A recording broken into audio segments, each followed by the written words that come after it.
Good morning, नमस्ते दोस्तों। My name is Abhishek Singh and welcome to my channel Suryavanshi Raj. So basically आज मैं जिस टॉपिक पे आपसे बात करने आया हूँ उसे कहते हैं health insurance. So mainly health insurance के बारे में हम बात करेंगे जिस हिसाब से पैंडमिक एंड काफ़ी सारे मेडिकल कंडीशंस लोगों को कम एजेस में भी डायग्नोज हो जा रहे हैं एंड काफ़ी सारी चीज़ें रह रही हैं कि during the time of hospitalization हमें अपना सेविंग एंड ओवरऑल काफ़ी सारी चीज़ें जो हैं वो गिरवी रखते हुए भी हमें अपना इलाज कराना पड़ जाता है मजबूरी में। सो एक तरह से इस मजबूरी में किसी को ना आना पड़े इसके लिए मैं एक अपडेट आप लोगों के लिए लाया हूँ कि कम से कम आप अपने पास देखिए, मेनली हम अपने लाइफ में इतना बिजी रहते हैं, काफ़ी सारी चीज़ें रहती हैं, हम अपने आप पे फोकस कभी नहीं कर पाते, right. So it's very important कि आप कुछ लें ना लें लाइफ में। आप लाइफ इंश्योरेंस में अगर मैं बात करता हूँ, आप कोई भी ट्रेडिशनल पॉलिसी मत लीजिए, आप म्यूचुअल फंड में इन्वेस्ट मत कीजिए, आप शेयर मार्केट में मत जाइए। आप ओवरऑल अगर मैं बात करता हूँ, कोई भी ऐसी पॉलिसी ना लें जिसमें आपको लाइफ टाइम तक लंबे समय तक बंधा रहे। जैसा भी आपका वो हो, आप कोई इन्वेस्टमेंट मत कीजिए, कोई इन्वेस्टमेंट मत कीजिए, बट एक हेल्थ इंश्योरेंस पॉलिसी एंड एक टर्म इंश्योरेंस पॉलिसी अपने पास लेके रखिए। रीज़न है आज की डेट में जिस हिसाब से लाइफ बहुत अनसर्टेन है लोगों की, यू नो वेरी वेल कि आज की डेट में किसी का कुछ भरोसा नहीं कब किसके साथ क्या प्रॉब्लम क्रिएट हो जाए, राइट। सो इस पैंडमिक सिचुएशन में और इन सभी तरह का जो भी सिचुएशन देखते हुए जो सबसे इम्पॉर्टेंट थिंग है आज की डेट में, सबसे इम्पॉर्टेंट दो प्रोडक्ट हैं। एक हेल्थ इंश्योरेंस सबसे पहले, इसके बाद एक term insurance. If you afford, आप एक टर्म इंश्योरेंस भी 50 लाख 1 करोड़ तक का लेके अपने पास रख सकते हैं। In the situation of uncertainty आपको वो बिल्कुल काम आएगा। सेकेंड थिंग, हेल्थ इंश्योरेंस भी मैं अगर बात करता हूँ, कल को ओवरऑल कोई भी मेडिकल इमरजेंसी आती है तो आपके पास उसके लिए भी 5 से 10 लाख रुपए होने चाहिए। रीज़न क्या है, अब ये भी समझ जाइए। जैसे मान लीजिए लेट्स से फॉर एग्जांपल मैं लाइफ टाइम 5 से 6 साल 7 साल 10 साल तक कमाता रहा, मुझे कोई भी प्रॉब्लम नहीं हुई, राइट।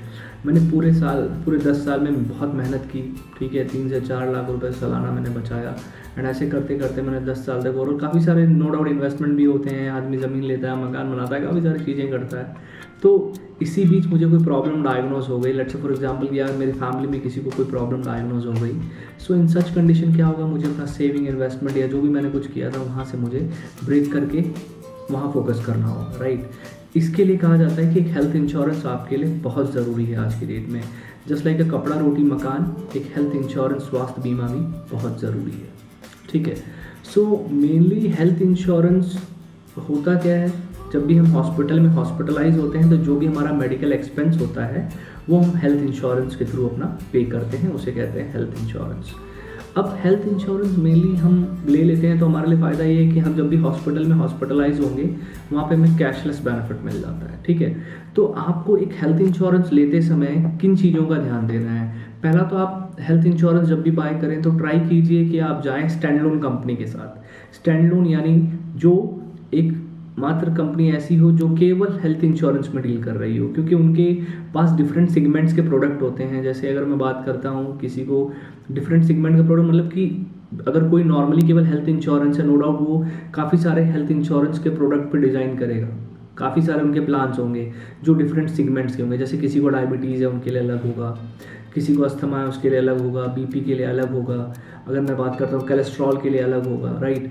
अगर मैं एक normal health fit and fine हूँ, कोई मेडिकल कंडीशन मुझे नहीं है, तो मेरे को एक सिंपल हेल्थ इंश्योरेंस पॉलिसी मिल जाएगा। तो ये normally simple health insurance policy तो मैं जनरल इंश्योरेंस से भी बाय कर सकता हूँ, बट अगर हमें कोई ऐसा कुछ बहुत बड़ा सच मेडिकल कंडीशन है, let's say for example heart element है, तो कुछ पॉलिसीज़ हैं स्पेसिफिक जो स्टैंड लोन कंपनीज़ के पास ही होती हैं जिसके थ्रू हम बेनिफिट ले सकते हैं during the time of hospitalisation.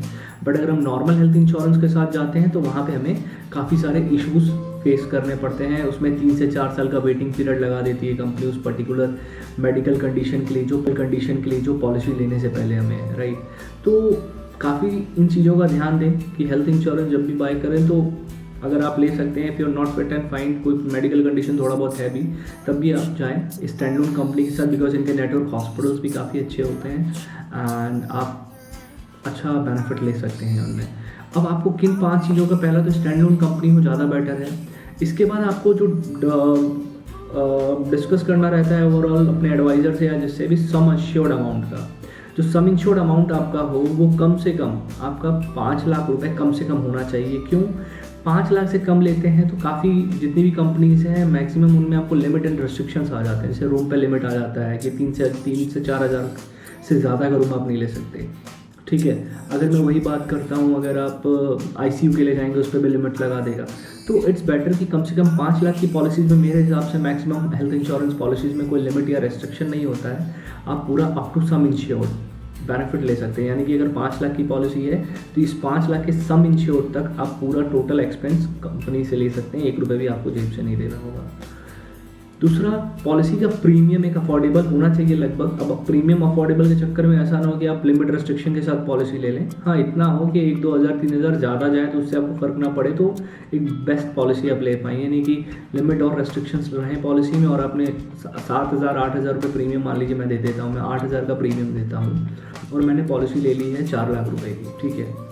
अब फ्यूचर में मैं हॉस्पिटलाइज होता हूँ, अपोलो में जाता हूँ, तो मेरा वहाँ रूम रेंट है 8,000 रुपये, बट मेरे को 1% मिल रहा है, केवल मेरे 4 लाख की पॉलिसी का 1% मिलेगा, तो मेरे को कितना मिलेगा 4,000, और 4,000 मुझे पर डे के हिसाब से कंपनी को देना होगा, राइट। तो हॉस्पिटल को देना होगा 4,000 रुपये पर डे के हिसाब से अपनी जेब से भी। 4,000 इंश्योरेंस कंपनी देगी, 4,000 मैं भी दूंगा, तो 8,000 क्योंकि वहाँ रूम रेंट था। मेरे रूम पे लिमिट है केवल 1% की, ठीक है, मेरी पॉलिसी में। तो इन सभी चीज़ों का ध्यान देना बहुत ज़रूरी है। अफोर्डेबल प्रीमियम के चक्कर में बहुत ज़्यादा वो भी दिक्कत आती है। तो कभी भी हेल्थ इंश्योरेंस पॉलिसी बाय करें तो मेन को पेमेंट कैपिंग, को पेमेंट का मतलब होता है एक शेयरिंग अमाउंट होता है। लेट्स से फॉर एग्जांपल मैं हॉस्पिटल में हॉस्पिटलाइज हुआ, 1 लाख रुपए का मेरा मेडिकल एक्सपेंस आया, 20% मुझे अपने जेब से देना है और 80% कंपनी देगी। तो इस चीज़ का भी ध्यान देना बहुत ज़रूरी होता है, ठीक है। ये को पेमेंट इसको कहते हैं। ये को पेमेंट का क्लॉज पक्का कंफर्म कर लीजिएगा अपनी हेल्थ इंश्योरेंस पॉलिसी लेने से पहले। दूसरा, नेटवर्क हॉस्पिटल अपना कंफर्म कर लीजिएगा। तीसरा, क्लेम सेटलमेंट रेशियो भी देख लीजिएगा, अब 95% हो या 95% हो, बहुत अच्छा रहेगा तब आपके लिए।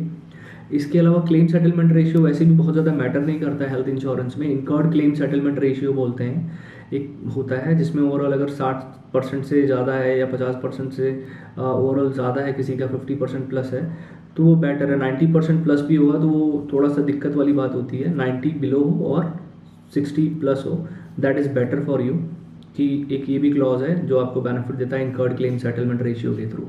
इसके अलावा आपको ओवरऑल जो ध्यान देने की ज़रूरत होती है हेल्थ इंश्योरेंस पॉलिसी लेते समय, अगर आपको कोई मेडिकल कंडीशन है पहले से तो वो आपको डिक्लेयर करके चलना है, उसको छिपाना नहीं है। अपने एडवाइज़र से, देखिए एडवाइज़र आपसे कभी कभी होता है कि बोलते हैं कि मत बताइए, राइट। वो उनको तो इंस्टेंट इशुएंस मिला, उनका पे आउट मिला और वो चले गए, ठीक है, बट आपको डिक्लेयर करके चलना है। During the time of claim आपको दिक्कत आ सकती है, तो इट्स वेरी इंपॉर्टेंट कि आपको अगर ओवरऑल कोई भी मेडिकल कंडीशन, इवन मैं कहता हूँ डायबिटीज़ भी है, तो आपको बता के चलना है शुरू से ही पॉलिसी में। कंपनी ओवरऑल आपको कुछ लिमिट लगाएगी, कुछ रेस्ट्रिक्शन लगाएगी, बट एट अ टाइम जब क्लेम फ्यूचर में आएगा तो क्लेम तो आपको मिलेगा, भले थोड़ा 2 साल 3 साल लेट होगा मैं, but at that time when I am going to hospitalize, तो इन सच कंडीशन मुझे बेनिफिट तो मिलेगा। तो इन सब चीज़ों को ध्यान देना है। और सबसे ज़रूरी चीज़ होती है हेल्थ इंश्योरेंस में आपका वेटिंग पीरियड। पॉलिसी आप बाय करते हैं तो एज पर IRDA, insurance regulatory development authority of India का एक गाइडलाइन होता है जिसको आपको फॉलो करना बहुत ज़रूरी है। तो वो आपको फॉलो क्या करना है, ये आपके सभी हेल्थ इंश्योरेंस पॉलिसीज़ में होता है, ये कॉमन है। जैसे आज आप हेल्थ इंश्योरेंस बाय करेंगे तो फ्रॉम मिडनाइट 12 आपकी पॉलिसी स्टार्ट होती है केवल एक्सीडेंटल इशूज़ के लिए, only for accidental issues. Drink and drive case नहीं कवर होगा किसी भी हेल्थ इंश्योरेंस प्लान में, ये बहुत ध्यान दीजिएगा।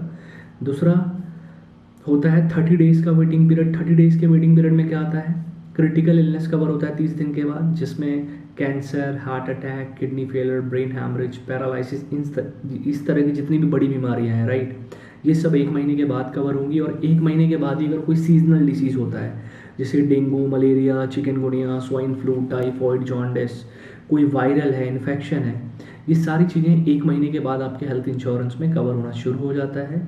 इसके अलावा कुछ स्लो ग्रोइंग डिसीज़ होते हैं। स्लो ग्रोइंग डिसीज़ किसे कहते हैं, जैसे stone, cataract, hernia, knee replacement, arthritis, ulcer, जितनी भी हमारी शरीर में जो ऐसी बीमारियां जो बॉडी में धीरे धीरे ग्रो कर रही होती हैं, राइट, इनको स्लो ग्रोइंग डिसीज़ कहा जाता है। ये हमारे हेल्थ इंश्योरेंस में कवर होता है 2 साल के बाद।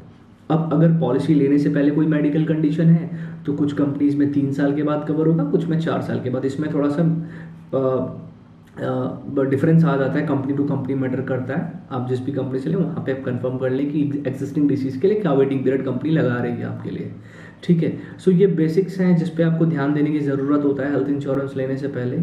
और नेक्स्ट वीडियो में मैं आपके लिए कंपैरिजन लेके आऊँगा एक तरह से दो प्रोडक्ट्स का, एक स्टार हेल्थ इंश्योरेंस का एंड एक केयर हेल्थ इंश्योरेंस की पॉलिसी है जिसे केयर क्लासिक के नाम से जाना जाता है। इन दोनों में कंपैरिजन लेके आऊँगा, इन दोनों में क्या आपके लिए बेस्ट है, कौन सी पॉलिसी में क्या लिमिट रिस्ट्रिक्शन है, किस में आपको प्रीमियम कितना आ रहा है। एक एज लिमिट पे एक एग्जांपल दूंगा आपको, उससे आप समझ पाएंगे कि कौन सा प्लान आपके लिए ज़्यादा बेटर रहेगा। डिटेल कंपैरिजन किया जाएगा हम लोग स्टार हेल्थ इंश्योरेंस के फैमिली हेल्थ ऑप्टिमा के लिए एंड आपके केयर हेल्थ इंश्योरेंस के केयर क्लासिक पॉलिसी के लिए।